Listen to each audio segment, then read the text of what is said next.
Vamos a leer en 1 Timoteo capítulo 2, vamos a seguir meditando sobre esta hermosa carta que Pablo le escribe a su joven discípulo. Dice capítulo 2, verso 1, exhorto ante todo a que se hagan rogativas, oraciones, peticiones y acciones de gracias por todos los hombres, por los reyes y por todos los que están en eminencia, para que vivamos quieta y reposadamente en toda piedad y honestidad. Porque esto es bueno y agradable delante de Dios nuestro Salvador, el cual quiere que todos los hombres sean salvos y vengan al conocimiento de la verdad. Porque hay un solo Dios y un solo mediador entre Dios y los hombres, Jesucristo hombre, el cual se dio a sí mismo en rescate por todos, de los cuales se dio testimonio a su debido tiempo. Para esto yo fui constituido predicador y apóstol. Digo verdad en Cristo, no miento, y maestro de los gentiles en fe y verdad. Bueno, esta exhortación, esta orden que Pablo le da a Timoteo para que exhorte a los hermanos allí en Éfeso, es producto de aquel olvido o aquella negligencia que los hermanos tuvieron de orar por los no creyentes y aún por las autoridades que los gobernaban. Las falsas enseñanzas introducidas en esa congregación hacían creer que el evangelio o la salvación solamente era para los judíos o para los prosélitos convertidos al judaísmo, y que los gentiles, los paganos o los gobernantes no creyentes estaban exentos de esa salvación. De allí la necesidad que Pablo tiene de escribir corrigiendo este error. Era una necesidad en vista de que habían olvidado las enseñanzas de Pablo o habían torcido las enseñanzas del apóstol Pablo. Así que la oración por las autoridades es de acuerdo con el propósito divino. Dice, el cual quiere que todos los hombres sean salvos y vengan al conocimiento de la verdad. Toda esta revelación que tenemos en el Nuevo Testamento estaba escondida en el Antiguo Testamento. Ese misterio fue revelado y está manifestado a través de estas enseñanzas aquí también en la epístola de Pablo. Vamos a hablar de una iglesia cuando está orando. Cuando la iglesia ora, ¿por qué ora la iglesia? Bueno, las promesas del Señor alcanzan su cumplimiento. Dice en Hechos capítulo 1, versos 13 y 14, subiendo al aposento alto, donde moraban los 12 discípulos o apóstoles, todos estos perseveraban unánimes en oración y ruego con las mujeres y con María, la madre de Jesús, y con los hermanos de Jesús. Allí estaban ellos aguardando una promesa. Vamos a ver en capítulo 2 de Hechos, verso 1.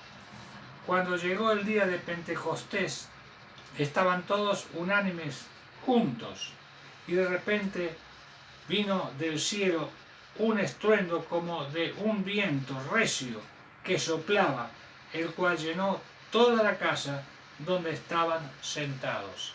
Fue el descenso del Espíritu Santo, manifestación única que se reveló en ese momento y lo hicieron y ocurrió en un momento en que ellos estaban orando y velando, aguardando esa promesa. Así que, qué maravilloso, la promesa del Señor se cumplió cuando ellos estaban orando. ¿Qué pasa y por qué debe orar la iglesia? Bueno, la iglesia se fortalece en la oración. En Hechos, pero en capítulo 4, versículos 23 en adelante, nos dice que luego de ser amenazados Pablo y Juan por las autoridades judías y regresaron, dice el verso 23, puestos en libertad vinieron a los suyos y contaron todo lo que los principales sacerdotes y los ancianos les habían dicho. Y ellos, habiéndolo oído, alzaron unánime la voz en oración a Dios y dijeron: Soberano, Señor, tú eres el Dios que hiciste el cielo y la tierra, el mar y todo lo que en ellos hay. Fue a causa de una curación milagrosa de un hombre que estaba impedido de sus piernas, y este hombre curado fue motivo muy notorio para manifestación del poder del Señor Jesús. Y las autoridades judías, viendo esta notoriedad, esta señal maravillosa, le pidieron que se privaran de hablar del nombre del Señor.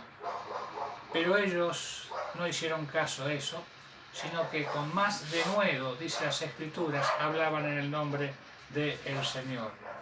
¿Qué pasa cuando la iglesia ora?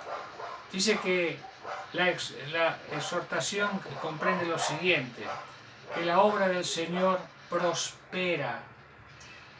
En el capítulo 13 de Hechos de los Apóstoles se nos habla del inicio de la obra misionera, cuando allí en Antioquía Pablo, Bernabé, dice que la iglesia oraba y fueron encomendados a la obra misionera.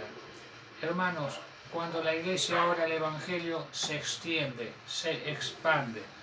Así es que dice en Hechos capítulo 12 también, ¿qué pasa con la iglesia cuando está orando? Un poco antes de este capítulo 13, en el 12, nos dice que Pedro estaba en la cárcel y la iglesia hacía sin cesar oración a favor de Pedro. Estaba en la cárcel esperando ser ajusticiado, pero la iglesia oraba día y noche por él. Llegó el momento en que un ángel abrió las puertas de las cárceles y Pedro salió libre. Hermanos, la oración poderosa es del Espíritu de Dios, es a través del Espíritu de Dios. No es nuestra oración, no es nuestro el poder, sino del Espíritu de Dios. Así que hay otros motivos, otros para tener en cuenta por qué debemos orar y para qué debemos orar. El Señor Jesucristo dijo en Mateo capítulo 9, orad para que el Señor envíe obreros a su mies. Debemos orar para que el Señor envíe obreros a la mies, o sea, al campo misionero. También, aún por los que nos persiguen, dijo el Señor Jesucristo en Mateo capítulo 5, debemos orar por los que nos persiguen, por los que aman a Jerusalén. Dice el Salmo, orad por la paz de Jerusalén. Hermanos, es una responsabilidad tremenda que la palabra de Dios nos exhorta a realizar. ¿Qué pasa cuando la iglesia no ora?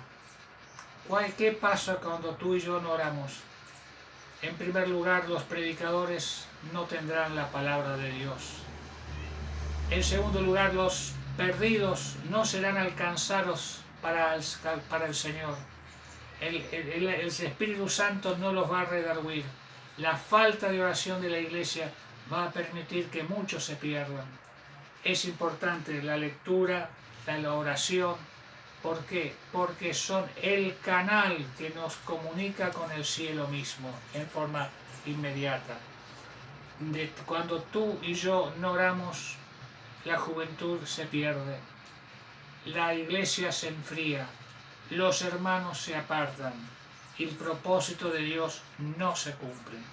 Por eso, queridos hermanos, las vías, vuelvo a repetir, de comunicación es la oración.